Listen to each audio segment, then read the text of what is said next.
আমাদের একটাই চাওয়া যে আমরা যারা অন্যায় করে নেই তাদেরকে চাকরিতে পুনর্বহাল করতে হবে।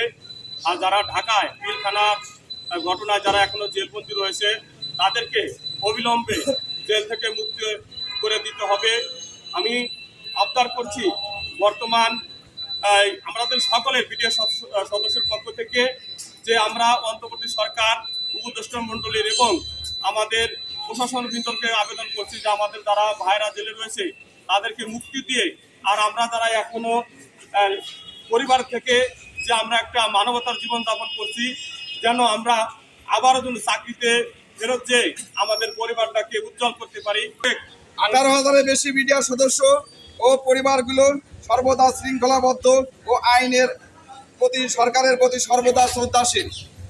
তাই এই বৈষম্য বিরোধী আন্দোলনের বর্তমান অন্তর্বর্তী সরকারের নিকট করজোড়ে নিবেদন, আপনারা আমাদের হারানো সম্মান ফিরিয়ে দিন, আমাদের পরিবারের প্রতি মানবিক হন, আমাদেরকে চাকরিতে পুনর্বহাল করে পুনরায় দেশ সেবার সুযোগ করে দিন।